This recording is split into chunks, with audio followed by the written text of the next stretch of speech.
A very good evening to one and all. Welcome to Shankar IAS Academy's daily newspaper analysis.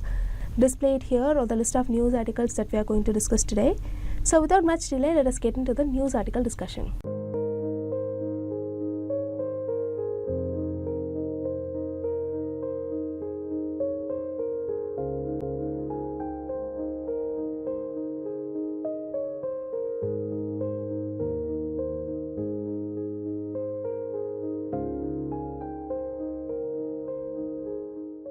Look at this editorial article. This article is written by politician Subramanian Swamy. He criticizes the Indian government's economic policies under the current Prime Minister. It highlights the mismatch between high GDP growth claims and inadequate job creation. Despite an 8% GDP growth, unemployment remains high. It points out rising wealth inequalities and doubts about sustained growth. So he says there is a need for a new economic strategy as the BJP forms a coalition government. This is the crux of the news article given here. So in this backdrop, let us discuss in detail about unemployment in India. Firstly, what do you mean by unemployment? See, unemployment refers to the condition where individuals capable of working or actively seeking employment but are unable to secure suitable jobs. This is a proper definition of unemployment. See, this year there was a question regarding total fertility rate in the prelims. They just asked what is the definition of total fertility rate. So it is always good enough to know all the definitions. Remember, unemployment can be measured using the formula unemployment rate is equal to unemployed worker the whole divided by total labor force into 100. Here the total labor force include both people with jobs and those without job. But those who are working or looking for job, like students, are not part of the labor force. Now let us see what are all the causes of unemployment in India. See, firstly, the country's large population make it difficult to provide enough jobs for everyone. Many people lack occasional skills or have low level of education, which makes finding suitable work challenging. Secondly, the slowdown in private investment, especially after demonetization, has hurt labor-intensive sectors, leading to fewer job opportunities. Thirdly, agriculture, which employs a large part of the population, suffers from low productivity and there are not enough alternative job opportunities for agricultural workers. This makes it hard for people to move between different job sectors. Apart from this, small businesses face many legal complexities and do not get enough support from the state. They also struggle with poor infrastructure, limited financial resources and weak market connection, making it hard for them to survive and create jobs. Then the manufacturing sector is held back by inadequate infrastructure and low investment. Many people work in the informal sector due to lack of education or skills, but this is not reflected in official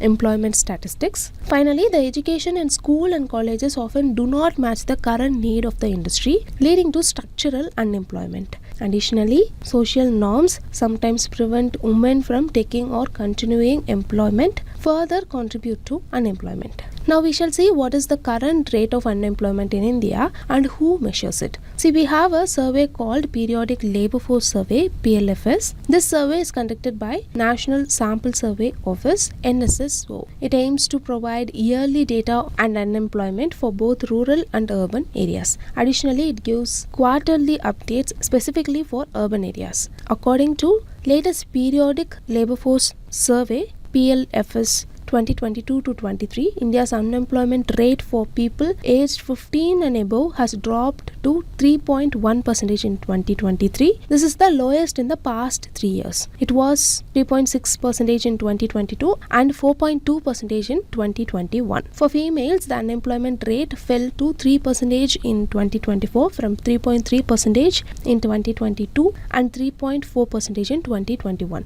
Similarly, with male, it decreased to 3.2% in 2023 from 3.7% in 2022 and 4.5% in 2021. Similarly, you can see the unemployment rate decreasing in the urban and rural area as well. This shows more people in urban areas are working or looking for job. So with this understanding, let us discuss some of the important initiatives Indian government has taken with respect to unemployment. See, the first scheme is the MNREGA. that is Mahatma Gandhi National Rural Employment Guarantee Act 2005. See, MNREGA guarantees at least 100 days of paid work per year to families whose adult members are willing to do unskilled labor-intensive work. This scheme helps to provide social security and employment opportunities in rural regions. Secondly, Pradhan Mantri Kaushal Vikas Yojana PMKVY 2015. This scheme offers training programs to help young people acquire skills that are in demand in various industries. This helps them secure better jobs and improve their livelihoods. Thirdly, Startup India Scheme 2016. This scheme encourages people to start their own businesses by providing various supports like funding, mentorship, and simplified regulations. This initiative aims to create more job opportunities and drive economic growth. Fourthly, Stand Up India Scheme 2016. This scheme facilitates loans ranging from 10 lakh rupees to 1 crore to women and people from SC or ST communities. The loans help them set up new businesses known as greenfield enterprises, thus promoting entrepreneurship and job creation among underrepresented groups. Then the other two important schemes include PM Daksh or the Pradhan Mantri Dakshta Aur Kaushalta Sampan Hitgrahi 2020. This program offers skill development training to marginalized groups including SC, ST, OBC and economically weaker sections to enhance their employment and entrepreneurship capabilities.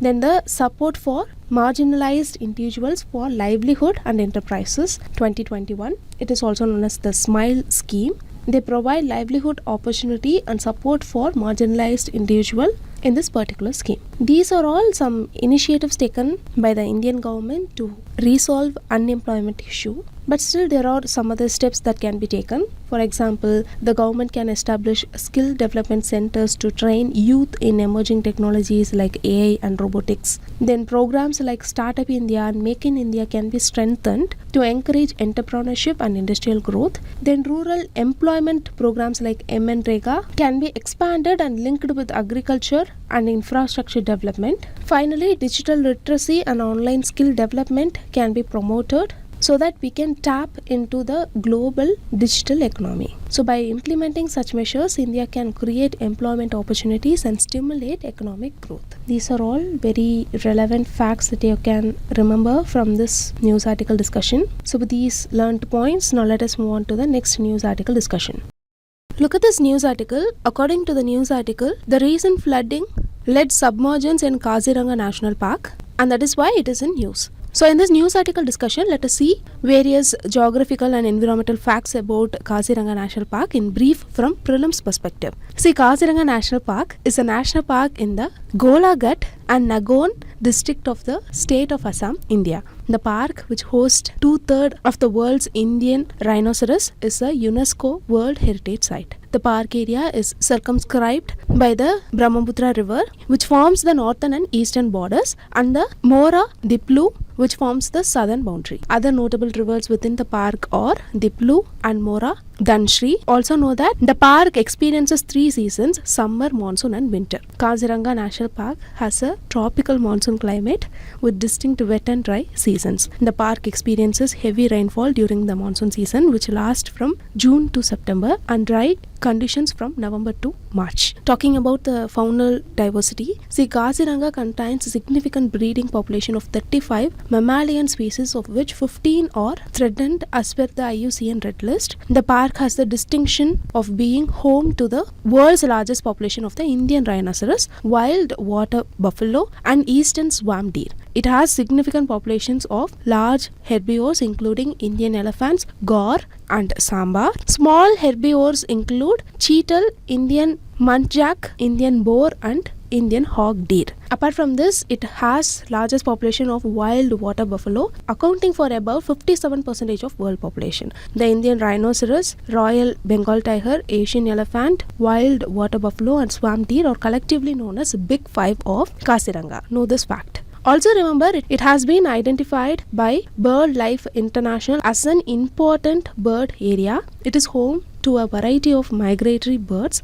water birds, predators, scavengers and game birds. Birds such as lesser white-fronted goose, ferruginous duck, poacher duck and lesser adjacent, greater adjacent, black-necked stork and Asian open-billed stork migrate from Central Asia to the park during winter. Apart from this, Kaziranga was once home to 7 species of vultures, but the vulture population reached near extinction, supportedly by feeding on animal carcasses containing the drug diclofenac. Only the Indian vulture, slender-billed vulture and white-rumped vulture have survived. So these are the facts that you have to remember about Kaziranga National Park. Remember which are the big fives of Kaziranga National Park and the rivers that flow through it. It is very important. So with these learned points, now let us move on to the next news article discussion.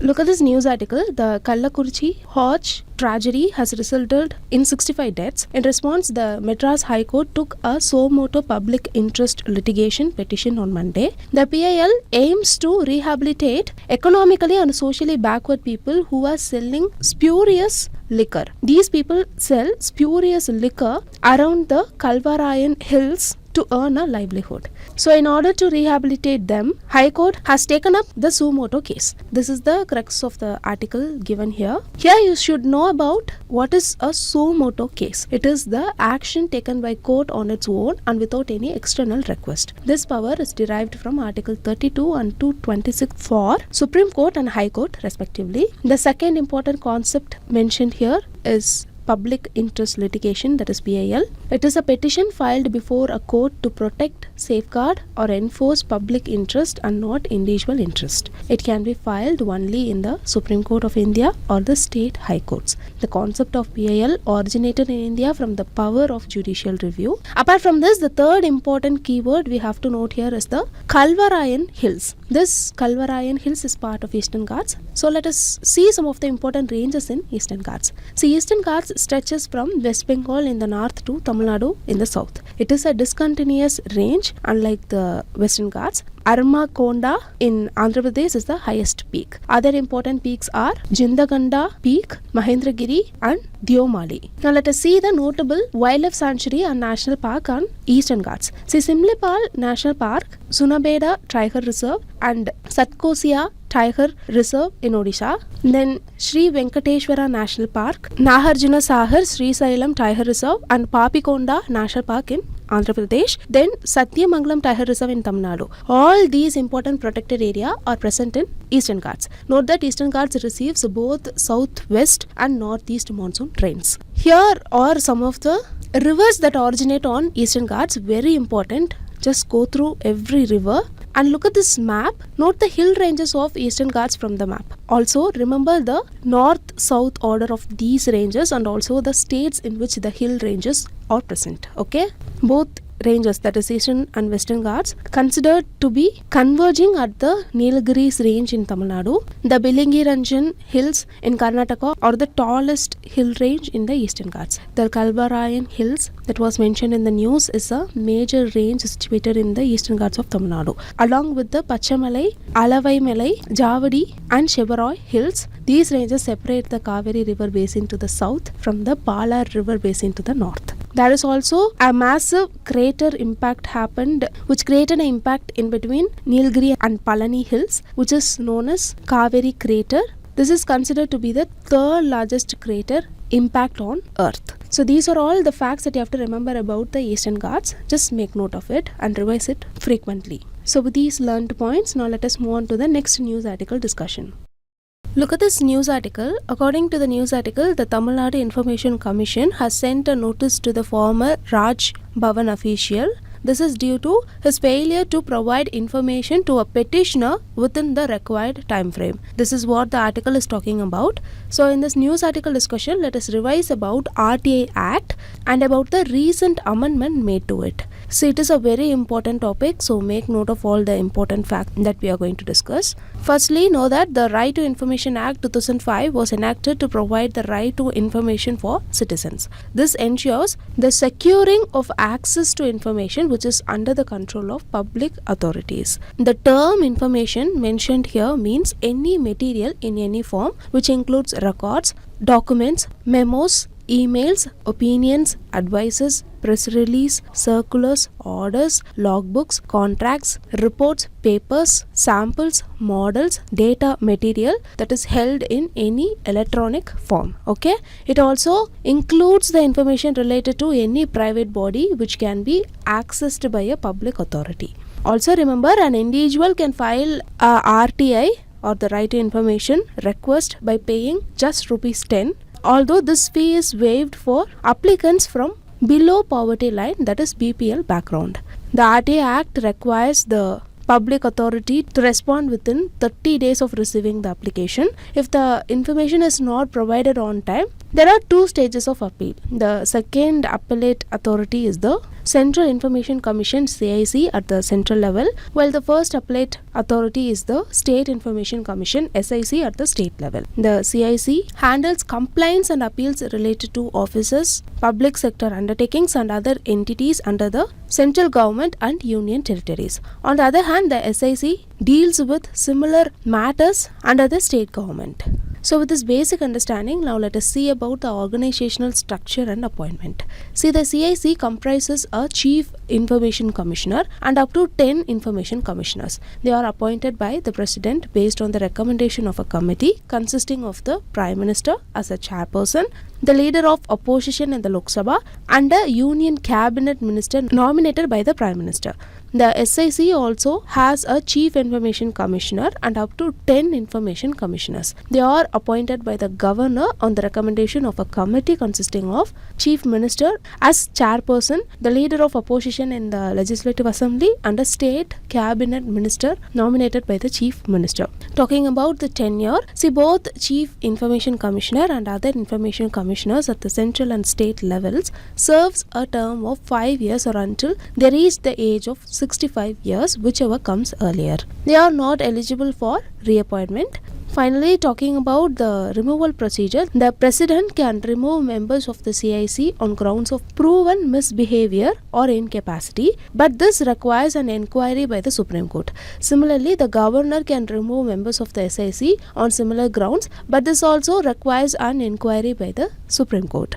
So these are all very basic facts that you have to remember about RTI Act. Now let us see some of the amendments made to the Act. See, the Right to Information Amendment Act 2019 introduced 3 key changes to the original RTI Act of 2005. Let us compare the original Act and the new amendment side by side for our easy understanding. Firstly, about the tenure of Information Commissioner. See, in the original Act, the Chief Information Commissioner as well as the State Information Commissioners at the state level had a fixed tenure of 5 years, but the 2019 amendment changed this. Hereafter, the tenure of them will be prescribed by the central government, which means it is no longer fixed and can be determined through rules set by the government. Second is about salary, allowances and other terms and conditions of services. See, in original Act, the salary, allowances and other terms and conditions of services of CIC was equivalent to those of the Chief Election Commissioner and Election Commissioners respectively. And for SICs, they were equivalent to those of the Election Commissioners and Chief Secretaries to the state government respectively. But by the amendment, these conditions will be prescribed by the central government. This gives the central government the authority to decide these terms through rules. Thirdly, with respect to detection in salary, see, in the original Act, the CIC at the central level was entitled to pension or retirement benefits similar to those available to the Chief Election Commissioner, similarly to SIC. But the amendment does not specify any provisions for detection in salary, leaving it to be prescribed by the central government. So in summary, the 2019 amendment diluted the RTI Act and made central government more powerful over the Information Commission. This has led to reduced independence and increased government influence over the Information Commission. So these are all very relevant facts that you have to remember about Information Commission. So with these learned points, now let us move on to the next news article discussion.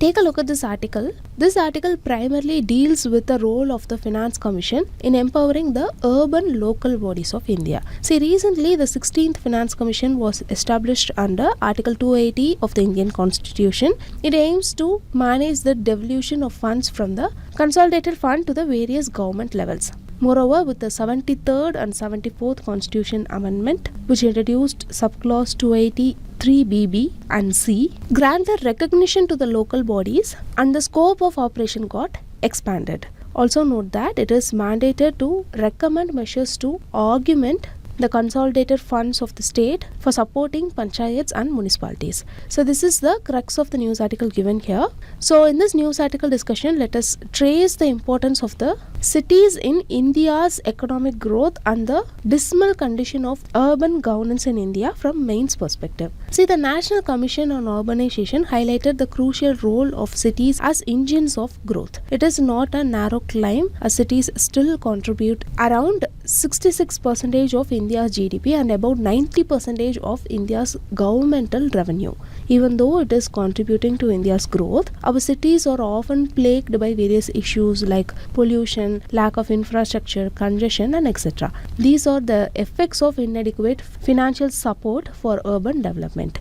The World Bank estimates a need for $840 billion investment in the basic urban infrastructure in the next decade for a sustainable management of our cities. Now let us see some data regarding inadequate financial devolution to the cities. See, despite the efforts of 5 commissions since the 11th Finance Commission, financial devolution to cities has been inefficient. The intergovernmental transfers to urban local bodies in India are about 0.5% of GDP, significantly lower than the 2 to 5% contribution by other developing nations. The various cross-country conversions will also shed light on this. For example, South Africa allocates 2.6%, Mexico 1.6%, Philippines 2.5%, and Brazil 5.1% of their GDP to their cities. So this highlights the fact that financial devolution to cities has been insufficient. Secondly, though intergovernmental transfers account for 40% of ULB's total revenue, various issues hinder their efficiency. They are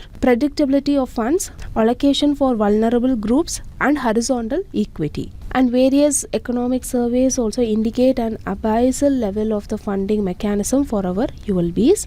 And again, on rubbing salt to the wound, the introduction of GST also impacted the revenue of ULBs. See, GST has significantly reduced the tax revenue of ULBs from about 23% in 2012 to 13 to around 9% in 2017 to 18. Moreover, the IGTs from states to ULBs are also minimal, with state finance commissions recommending only about 7% of states' own revenue in 2018 to 19. Apart from this, the functional aspects of ULB are also hindered by the growth of parallel agencies and bodies as observed by the 13th Finance Commission. Here the article is talking about the growth of parallel agencies like a Member of Parliament Local Area Development Scheme and the Member of Legislative Assembly Local Area Development Scheme. They often intrude in their sphere, undermining the federal structure. A last but not the least issue is lack of updated data. So in the absence of 2021 census, the 2011 census data is used for devolution. This is inadequate and goes against data-driven fiscal governance.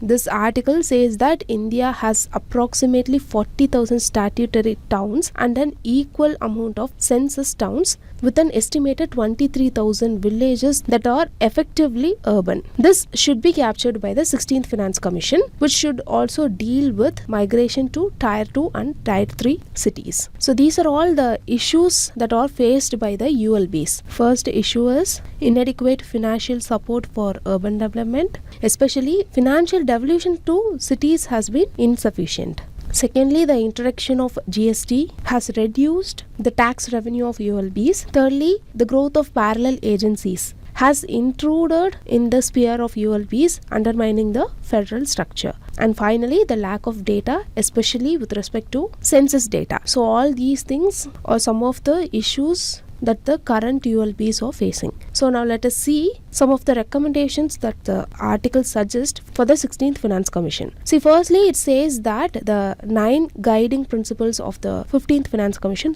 should be revisited. The other step like enhancement in property tax collection in tandem with the state's GST, maintenance of accounts, resource allocation for migrating the pollution, focusing on primary health care, solid waste management, and drinking water should be kept in priority for devolution. The article warns with a McKinsey Global Institute report which says that if India continues investing in urban infrastructure at current rate, urban infrastructure will fall short, leading to issues like water supply shortages and untreated sewage. This will in turn affect the economic growth of the country and welfare of the people as India is rapidly urbanizing. Okay, so these are all the important facts that you have to take away from this article. So with these learned points, now let us move on to the next news article discussion. Today I have taken a ethics question for our mains answer writing discussion. Let me read out the question for you. Non-performance of duty by a public servant is a form of corruption. Do you agree with this view? Justify your answer. See, this is a straightforward question. It asks you about the subjective opinion of the candidate to assess their ethical orientation. So to answer this question, we need to have a concrete opinion with examples to elaborate on your justification. So in the introduction part, you can write that non-performance of duty is a form of corruption, as transparent international regards corruption as abuse of power which erodes the fabric of society. So in this regard, non-performance of duty can often be regarded as a form of corruption.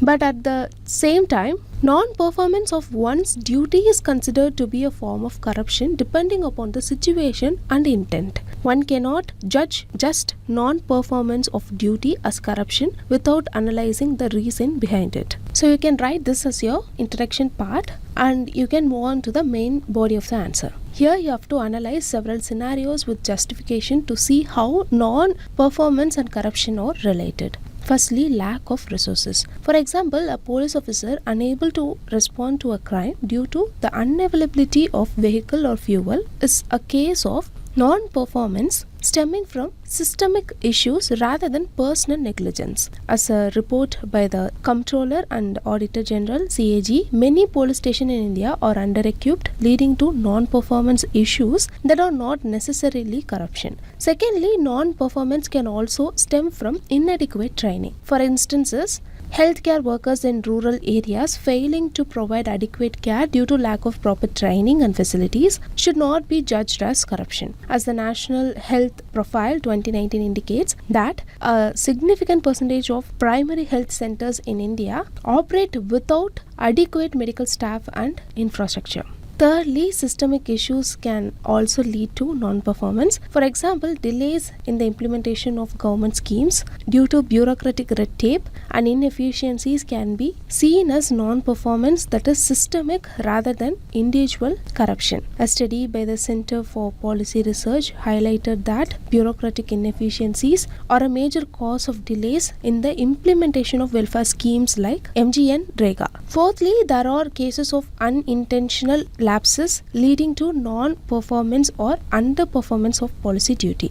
For example, a teacher unable to teach effectively due to overcrowded classrooms should not be labeled corrupt without understanding the constraints they operate under. Even the UNESCO's Global Education Monitoring Report 2019 states that many Indian schools have a student-teacher ratio far exceeding the recommended level, affecting teaching quality. But at the same time, there are instances where non-performance of public duty is nothing but a reflection of corrupt action. For example, an official deliberately delaying project approvals to solicit bribes is a clear case where non-performance equates to corruption. Transparency International's Corruption Perceptions Index (CPI) often highlights bureaucratic delays as a significant indicator of corruption. So you can write these points with the examples in your main body of the answer. So we can conclude that in all cases not performing duty doesn't translate to corruption, but not performing them deliberately without a valid reason can be considered a grave offence.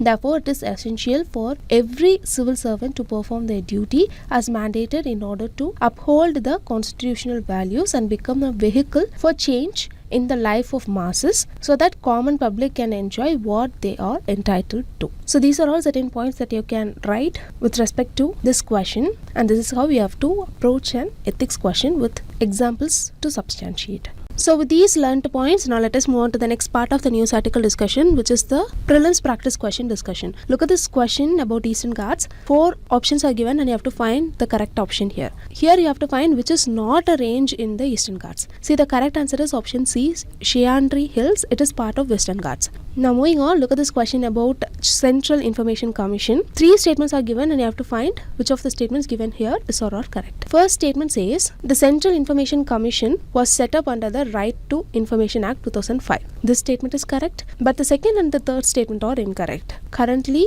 the salaries and allowances of Chief Information Commissioner at central level and even the state level is determined by central government. And actually the Central Information Commission deals with the complaints regarding union territories. So the correct answer here is option A, only 1, 2 and 3 are incorrect. The question displayed here or the prelims practice quiz question for you. Just go through the question and try to answer it in the comment section. Tomorrow we'll be revealing the answer in the start of the video. So if you like the video, hit like, do comment, and don't forget to subscribe to Shankar IAS Academy YouTube channel. Now thank you so much for listening.